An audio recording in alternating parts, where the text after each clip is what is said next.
Hello, I'm Alex McLaren. I'm an actor and I've worked as a communications coach since 2002.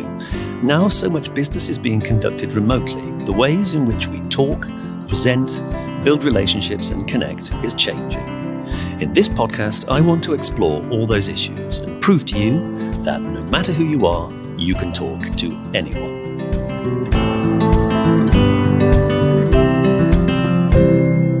Hello and welcome to You Can Talk to Anyone, the podcast in which we open the bonnet on our communications engine. I'm Alex.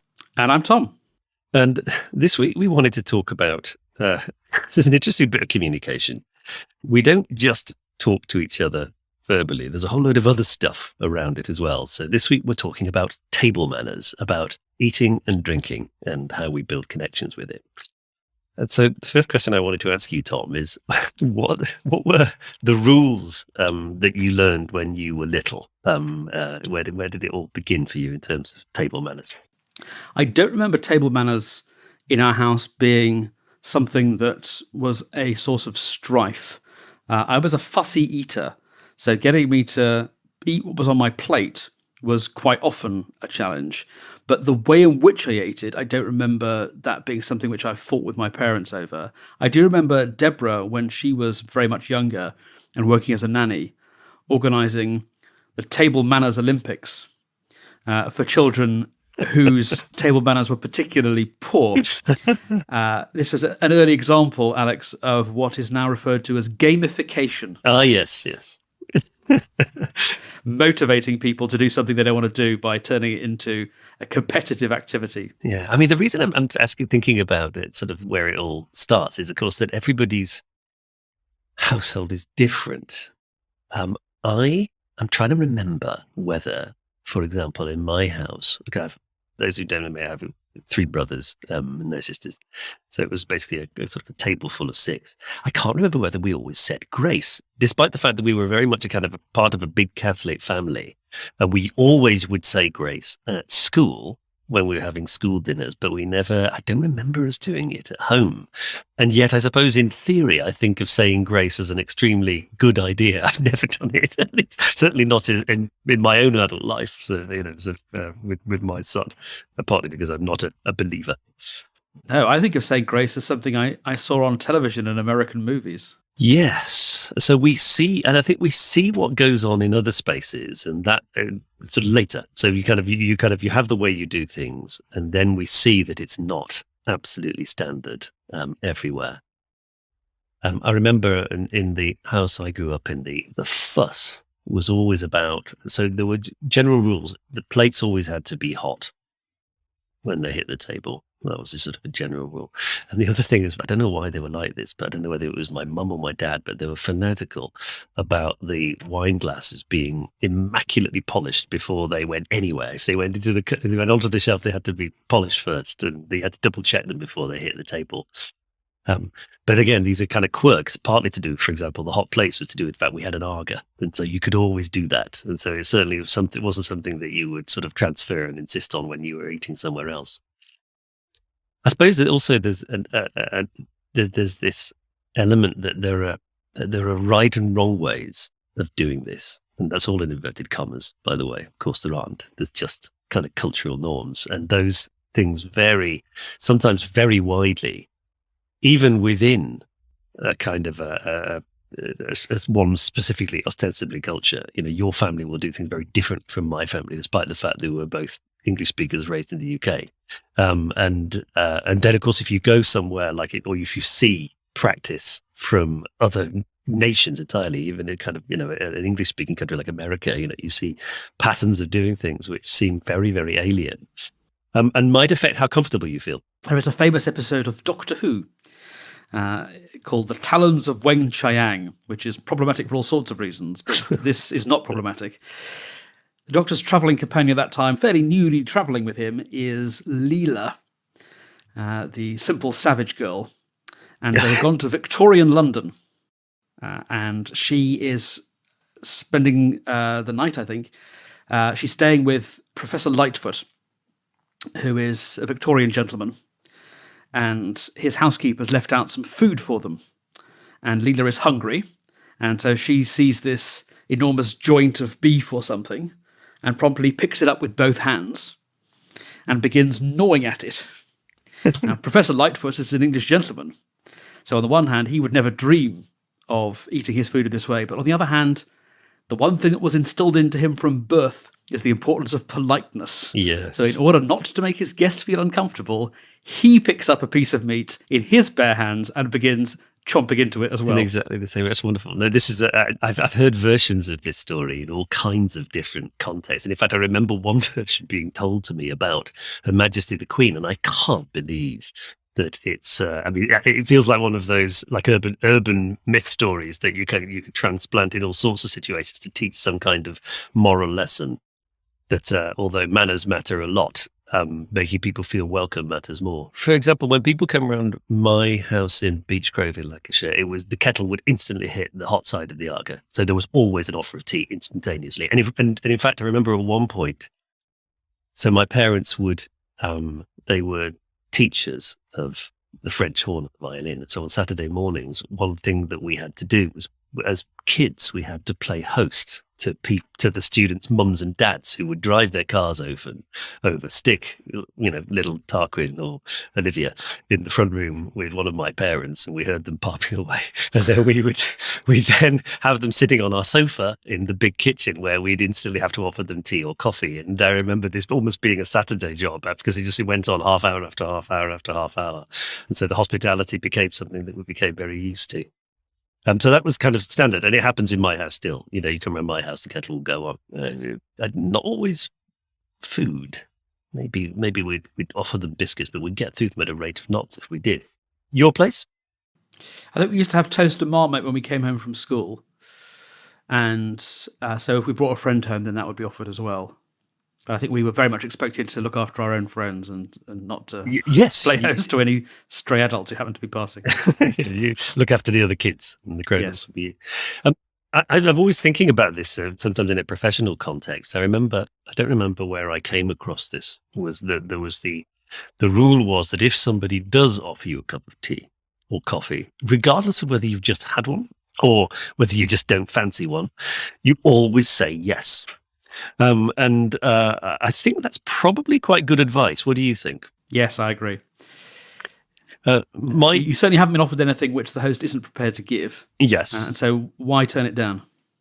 Yeah, I mean, and even if you end up leaving most of it, that isn't necessarily, you don't have to submit yourself to drinking tea that you don't want to drink. There may be a convenient potted plant into which you could deposit the contents of the cup if that's required. And I have known that happen again in a professional context in which there's this kind of this real understanding of we're going to have the breaking bread together is something which is going to be good for the relationship. And so even if you don't personally feel hungry or thirsty, you still go through the process. And I think maybe one reason why I'm curious about this is that it also introduces this, one of the difficulties of building relationships is there's almost, maybe I'm not going to have to quite tell the truth about whether I genuinely want a cup of tea right now.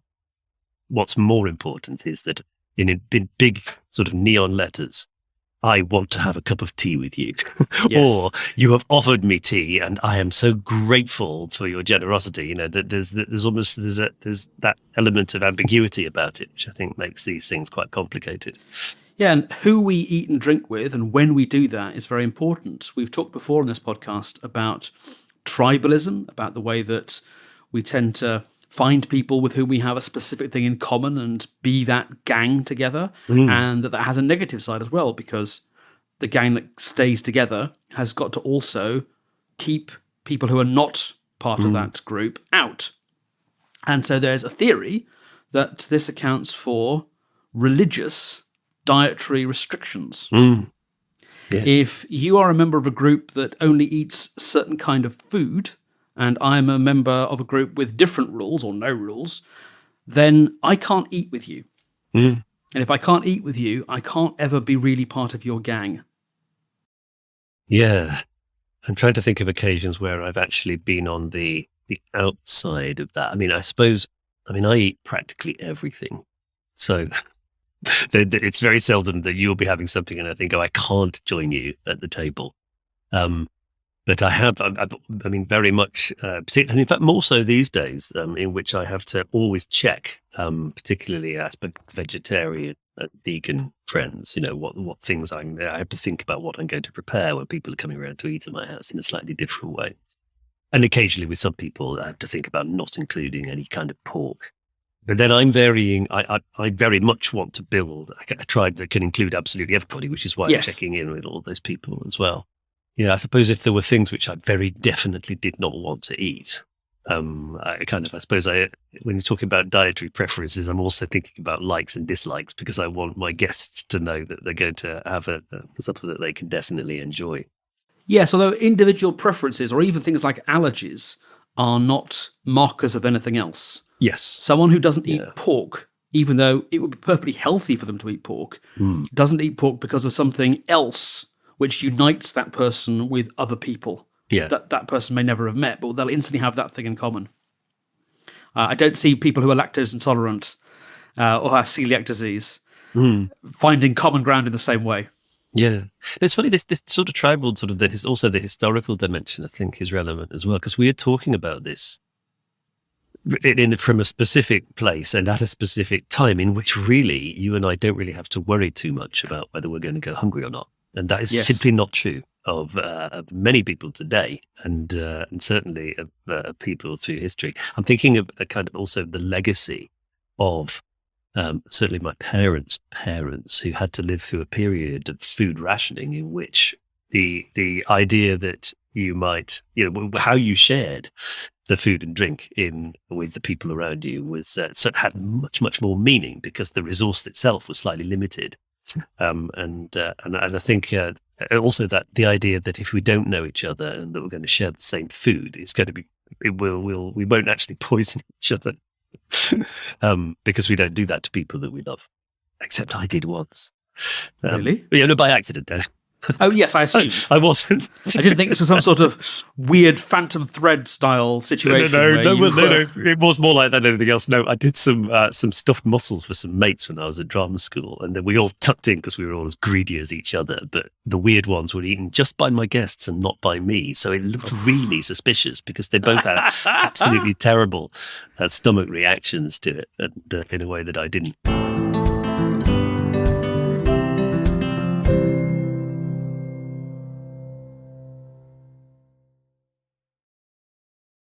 That is certainly ill-mannered, but coming back to table manners, it does seem to me that this is all kind of part of this veneer, okay? Politeness is sort of ritualized. At the end of a meeting, we're supposed to say, thank you very much for your time. The other person says, not at all, thank you for coming. And these are just sort of all meaningless noises which we're expected to make. And there's a cultural dimension to that as well.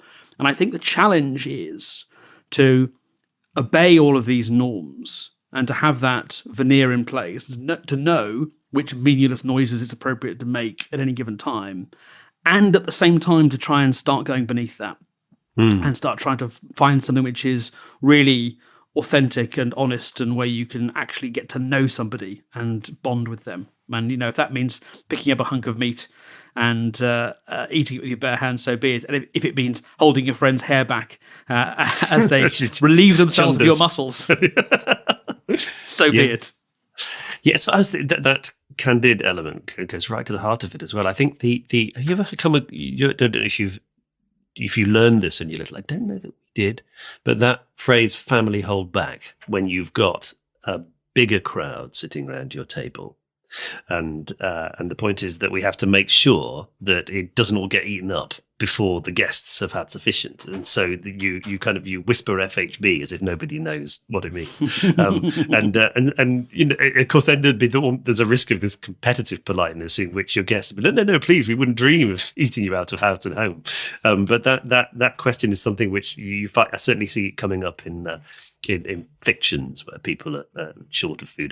The way they talk about the Cratchit's Christmas dinner is really touching, because they're kind of trying to make something very, very small go a long, long way. All right, let me ask you something really specific. Yeah, go on. All right, so if you were an American and you had in front of you, let's say, some chicken and mashed potatoes, what you would do, Alex, I believe, is you would pick up your knife and fork and you would cut your chicken into bite-sized pieces, holding the fork in your left hand and the knife in your right hand. You would then put the knife down, Get rid of this. transfer the awkward fork knife. to your right hand, and use your dominant right hand, if assuming you are right-handed, to spear bits of chicken and to scoop up bits of mashed potato. Yeah. I don't think that's what you do. It's not what I do. It's certainly not what I do. And What I do is I steady the chicken using the fork in my left hand. I carve a piece off with the knife in my right hand, and then I use the fork to carry the chicken to my mouth. Is that what you do? That is, I suppose, generally when I'm not thinking about this much in a conscious way, but yes, that is probably what I would do. Or Now let's turn to I the might mashed even- potatoes. Yes. So picture yourself now with a plate of mashed potatoes, fork I'm in your doing. left hand, knife in your right hand. Can you visualize what you're doing with those implements? Yes, I know exactly what I'm doing with them. Which way I'm- up is your fork? My fork is going over the top with the tines hitting the plate as in order to skewer a piece of chicken, and then with my knife. Ignore the chicken, mashed potatoes. Oh no, I'm shoveling my fork if I'm eating mash. So your fork is being used as a spoon. It is. You're yes, it is. loading mash into the concave side. Yes, and I was and ticked that off is- for that Yes. as a teenager, I think. Although I think that probably that ban has generally receded rather than only in my own If, you're- case. Would you if agree? you look around the table and you see Yeah. everyone else is using the fork with its convex side uppermost and Hmm. moving mashed potatoes onto the back of it, do you adopt the same procedure or do you just carry on doing what you're used to? It's a very good question. I think it would depend on the circumstances and the company. I mean, so what I think in my heart of hearts, I would want to convert the table to a much more Asterix and Obelix, Gaulish feast way of thinking about this meal together. So they would be far too busy enjoying their chicken and mashed potatoes than worrying about something ostensibly trivial like which way up your fork is. If I felt that there was a sort of, I didn't know people particularly well and felt that it would have been bad form to try to whip them into doing things my way, then yes, I might feel myself more pressure to yield to the way everybody else was doing it, I think. How about you? Now, I tend to, there's a couple of families that I know who will always have the fork pointing down, not used as a spoon. And I try to do it that way, even though that's not what I was taught. My parents were not sufficiently you. And that's not the way I was taught to do it. But I do attempt to sort of code switch my table manners to suit the people around me. Yes, no, I think like most code switching, it happens unconsciously, so you don't necessarily you don't have rules which you'd follow. But that stuff is extraordinary. I mean, I can't remember where I came across this, but apparently the Queen won't peel a banana and eat it. She'll cut the skin off, slice it into lumps, and then eat it with a fork. Okay, and which is, I mean, I suppose I can imagine sort of an absurd social climber imitating this as if it was a good way of going about your existence. But it did make me think about there is the opposite rule. So if you are an American politician campaigning in New York and somebody brings you a slice of pizza or a piece of pizza and you take out a knife and fork and eat it, that's it. You're socially dead as far as a Manhattanite is concerned, because the way to eat a slice of pizza is to basically fold it in two on the paper plate and stuff it in your mouth on Broadway, and anything else is considered absolutely ridiculous. It is a weird minefield. Ed Miliband's entire political career was essentially detonated because he awkwardly ate a bacon sandwich. Yeah, exactly, and and some bacon sandwiches are sort of properly shaped so that they're impossible to eat in any other way. Yes, and in fact, I think in some ways the advance in our lifetime of fast food and street food into a slightly more acceptable way of doing things, I think has slightly changed the way we think about the practice of how we eat stuff. We grab sandwiches. I mean, if you look at, I remember seeing a picture recently of a sandwich shop in the 1960s, and the paucity of the filling in the sandwich is completely different from what you'd see today. And nowadays, we constantly go out for food all of the time in a way that we never would, even when I was a child. That's definitely become a kind of a big thing, and that's changed the way we think about what's sort of a standard way of sharing food with others. Eating at your desk for example, I Yes. think is something which would never have happened, which definitely does now, certainly in the UK, although less so in France. And there's a real combat That there. makes me think of another situation. So we talked about I'm going to see a client and they ask if I would like tea or coffee, and I agree with you. I think the answer is yes. What about, and actually this happened to me yesterday. I was meeting a client, and actually they had come to me, so it was sort of my territory, but we both got there early, and my client had got there with a bag from Pret. Right. Bringing the sandwiches. Exactly. Yeah. So if you're the client, do you eat and damn the consequences? Do you go, it's not appropriate to eat now and put the sandwich away? If you're me, do you encourage the eating and not expect the actual meeting proper to start until the eating is over? Or what do you do? How do you handle that from either direction? Okay, so if you show up at my place with your lunch and you haven't eaten it yet, then I definitely want you to tuck in. And I'll encourage you to do so. And I'll probably check, would you like to eat and then talk, or would you like to eat and talk? And I'll be basically trying to deformalize it as much as possible so that all options are on the table and people can simply go with what's most comfortable for them.